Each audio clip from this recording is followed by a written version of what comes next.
All right, what is good? What is good, internet? Goezboom here, and today I'm bringing you guys the world's greatest workout split for aesthetics. Right? Brought to you by yours truly, goezboom Shoddy. Goezboom Shoddy. So, what makes this the world's greatest workout split? Right? Well, honestly, nothing. So this isn't actually obviously the world's greatest split, but it's the split that I use, and it's the one that I've come up with after 3 years of lifting and pretty much nerding out over the science and just watching like a bunch of like TikTok videos and YouTube videos about like what's the most optimal and stuff like that, and also just putting in stuff like what's the most comfortable. So for example, like I won't put certain exercises the day after others because of like fatigue and things like that, recovery. Just pretty much the workout split, like I said, that I've come up with after 3 years. And obviously everybody's body is different, so this might not be, the split that works exactly for you. But regardless, I thought that it would be useful for most people if I just shared it. So this is what works for me. And yeah, you could probably find, some useful pieces of information from this video. So without further ado, let's get right into it. So first I want to touch on what are aesthetics, right? What are we really trying to go for with this workout split? So in my opinion, there are two types of bodybuilding. There's the sort of Sam Sulek, Ronnie Coleman side of things, which is like trying to put on pretty much the most mass possible, become like the biggest freak of nature there is. And, while that's cool, I guess, for the average person, the second side of bodybuilding, the other side, is going to be better, which is the aesthetic side. So unlike the mass monster sort of side of bodybuilding, when you're trying to become aesthetic, you're going to prioritize being lean, right? You're not really going to be going on these huge bulking cycles. You're going to, obviously want to sometimes be in a caloric surplus, but it's going to be sort of minimal caloric surplus. You're going to also want to be building a V-taper. So this is going to be the equivalent to the female like hourglass, but in a man. So it's very like sort of sexually appealing figure in a guy. And to do that, to achieve that, we're going to want to be hitting our shoulders and our lats more than anything to be building that frame. And abs are going to be an important one too, because that's what's going to really make you look like very lean. It's what really sort of separates mass monster from aesthetic, I think. So this is going to be the basic layout of the split. It's going to be Monday push, Tuesday pull, Wednesday legs, Thursday recovery, Friday push, Saturday pull, and Sunday recovery. So you notice I'm only hitting legs once a week, and that's because I don't really like hitting legs. So hitting it once a week keeps me coming back to the gym. But more than that, I think when you focus so much on legs and build like huge legs, it takes away from your upper body, which takes away from aesthetics, right? Because you want to build that V-taper, and when you have huge legs, it sort of takes away from it. So the second thing that you'll notice about the split is that I'm doing more of like a push-pull legs than like an upper-lower, which is sort of the popular meta in like the TikTok SBL sort of space. And the reason for that is because if I were to hit upper 4 times a week, I wouldn't be recovering as good as I should be. And I've tried, doing that, hitting upper like a bunch of times per week, and it just I wasn't progressing the way I wanted to be. So recovery is important, and this is what I found worked the best for me. So, and I like going to the gym, so I like only having 2 rest days instead of like 3 or 4. So yeah. Finally, the last thing that I'm going to get into before we actually get into the split. I know the suspense is brutal, but this is the equipment that you're going to need, right? Well, you don't technically need it. You could actually do all this without this equipment, but I recommend it to make the exercises like the most ideal. So you're going to want some sort of strap like for your pull movements to isolate your lats, and take like your wrists out of the movement. And you're gonna want a wrist wrap to stabilize your wrist on the pushing movements too. If you want my recommendation on what to get, Gym Reapers has this like thing called the Grip Link strap. I have it right here. It pretty much does both, right? It acts as a wrist wrap and a strap, so it's pretty cool, and I definitely recommend it. I think Echo also makes something similar. The second thing that you're going to want to get is an ankle strap, right? And you're not actually going to be using it for your ankles. You're going to be using it to isolate your shoulders and like your triceps on cable movements, right? You're going to be mostly putting it on your wrist instead of your ankle. I have that too, but I got it in purple, which I regret because it looks kind of gay. Like when I'm using it in the gym, I wish I got it in black, but it's whatever.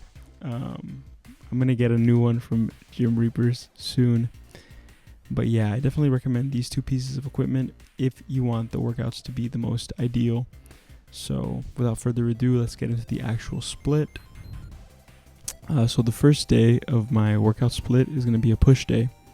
And for this day, I start off with shoulders. And for me, it's really important that I start off with shoulders instead of like chest or triceps, because I think shoulders are a way more important part of like an aesthetic physique, or really just like a physique in general. A lot of people will focus on chest for their push days, and it's just like not a good idea, because it's like, yeah, obviously, you know, a big chest looks cool and things like that, but it's not what makes a physique, you know what I mean? So obviously you're going to be hitting chest, but definitely prioritize shoulders on your push day. Come in, you know, with the mindset of like, I want to get bigger shoulders, not, you know, I want to hit chest. And so definitely have shoulders at the beginning of your workout as well. So you're going to be hitting an overhead press for 2 times, 2 sets, and you're going to be hitting a cable lateral raise for 2 sets as well. Your overhead press is going to be hit in the sagittal plane, and as you can see over here, that means it's the plane being hit sort of forward facing you, meaning your elbows are going to be flared inwards, or even, you know, slightly out, but, you know, around here when you're pushing up. And that's going to hit more of like the frontish, sort of side-ish part of your deltoids. And yeah, so it's going to make sure that you're not hitting sort of the same muscle as when you do the lateral raise. So for your lateral raise, you're going to be hitting it in the coronal plane, sort of like away from you on the side, right? And this is where the ankle straps are going to come in handy. For the exercise, you're going to want to tie the ankle strap around your wrist and pretty much do the same thing as you would with a regular cable lateral raise, but instead of holding it with a handlebar, you're going to have it tied around your wrist, and it's going to take away a lot of the tension from your forearm. So secondly, after you're done with shoulders, you're going to want to move on to chest, and you're going to begin with a JM press variant, and you're going to hit this just for 1, so it's not too hard, but you're going to want to like go heavy, go full blast on this. 1 set should not mean easy. Go heavy as possible and try to push more weight than your last time. Ideally, you should be PRing every day or every push day. JM press is essentially, again, you're going to be hitting it like in the sagittal plane. Your arms don't need to be like all the way above your head. They could be like sort of lower towards more your shoulder, but you're going to want to be hitting it in that sagittal plane. Once you're finished with that, you're going to go on to a chest fly, and that's going to be hitting the chest in the transverse plane, right? So yeah, that's going to be your chest movements for your push day. And then after that, you're going to finish off with the tricep rope push down. Pretty basic. And then you're going to want to go onto an ab crunch for 2. Like I said, abs are really important. So you're going to want to be hitting them for 2 sets. Triceps, 1 set, just because every movement here, like a JM press and an overhead press, hit triceps as well. So you're You don't really need to focus on them. I've seen people grow their tricep without even having like a tricep workout in their split. So, whatever. Throw one in there just because. And ab crunch for 2 to make sure you're getting some ab work in. And of course, 45 minutes of cardio. Do not overlook this. Like I said, if you want to be aesthetic, you have to be lean. That's just like the black pill, right? So take the 45 minutes of cardio is like just as important as every other piece of this workout. You need to do it. And yeah, so all right, so the second day is going to be a pull day, and I start my pull days by just jumping right into lats because they're the second most important muscle to an aesthetic physique, in my opinion, other than shoulders. So these should also be the main pretty much target for your pull days. So I started with a wide grip lat pull down. It's hitting the lats in the coronal plane, right? And the second lat workout I do is a sagittal row, which is going to be hitting the lats in the sagittal plane. It's going to be hitting more of like your lower lat.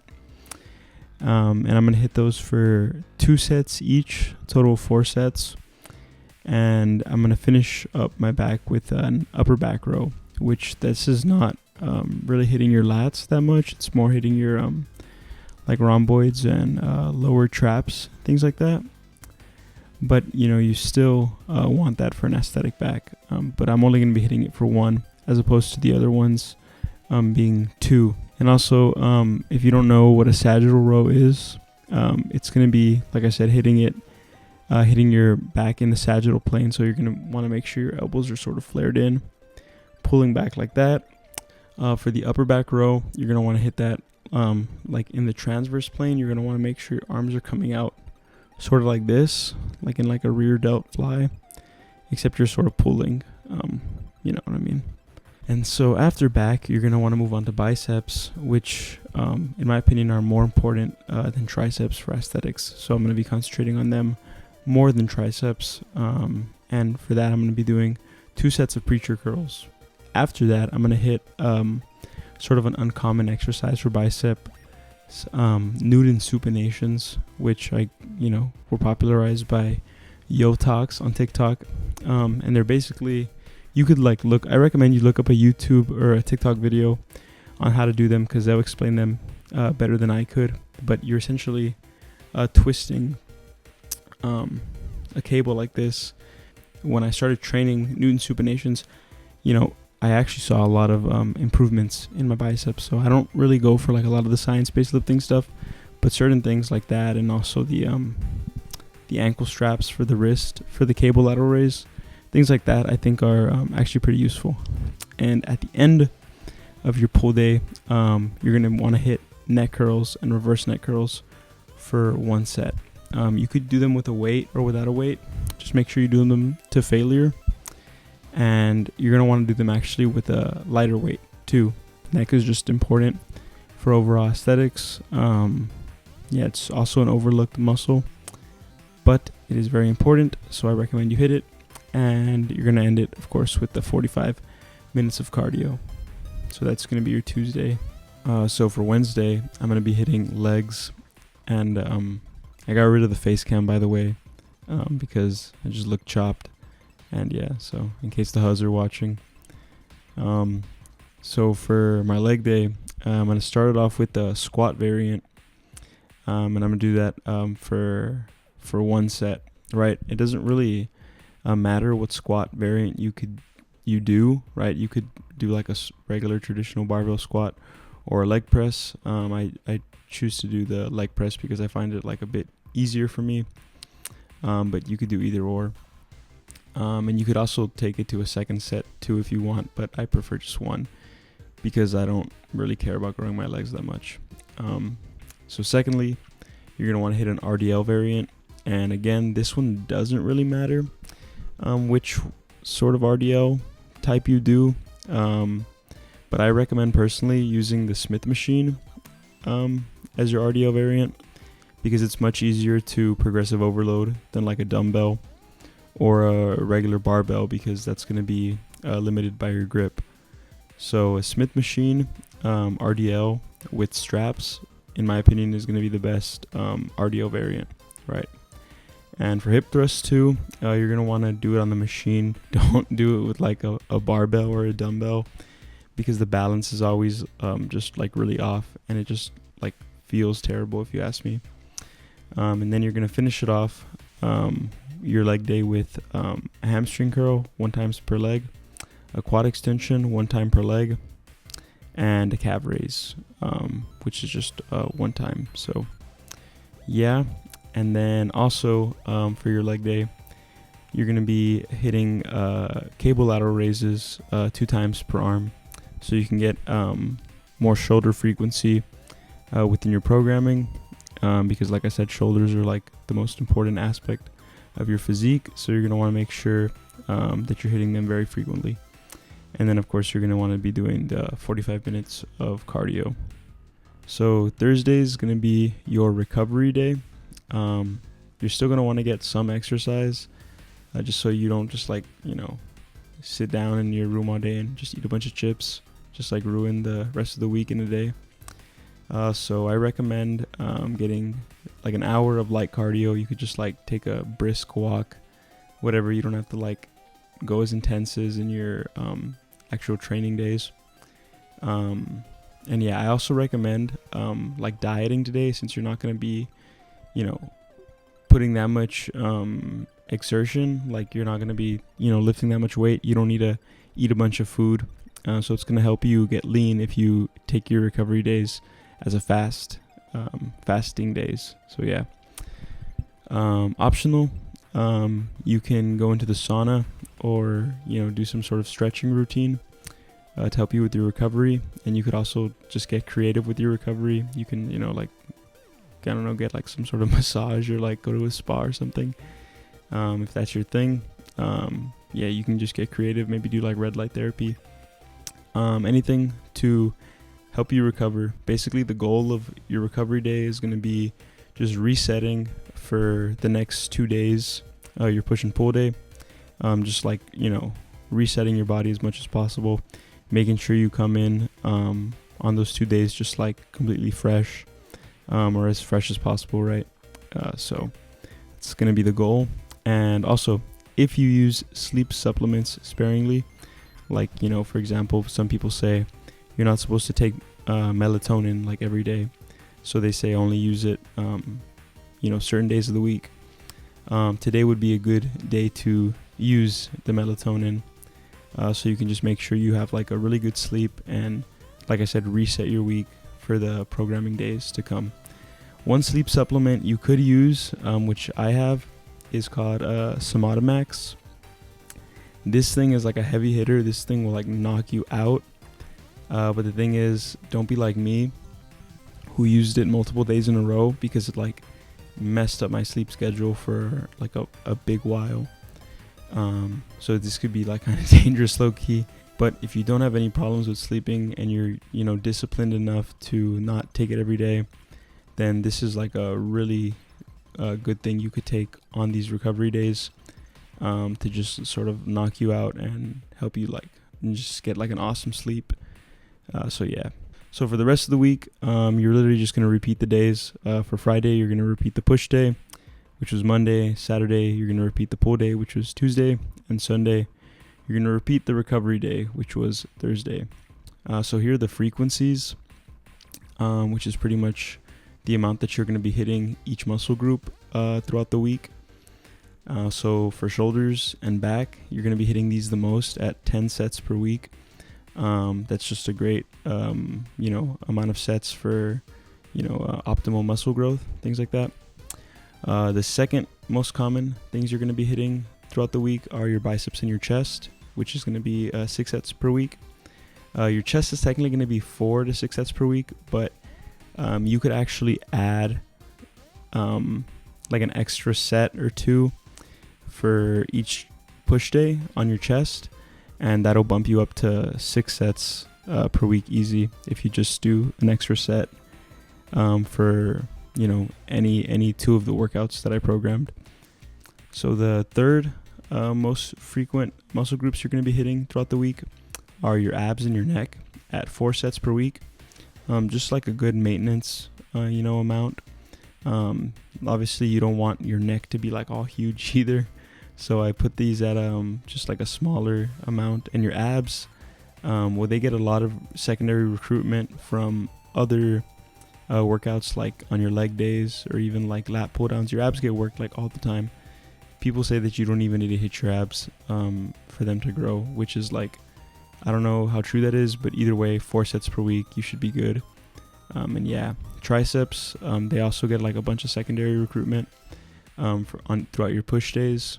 So 2 sets per week is also just enough to keep them in check. So, and who gives a fuck about legs? As long as you're hitting them, maintaining the muscle, I don't really concentrate too much on them. But yeah, so that was the workout split. Hope you enjoyed it. Hope you found the video useful. Yeah, let me know if you use this or use any bit of the information in the video in your own split. So yeah, I don't really have anything else to say, so later.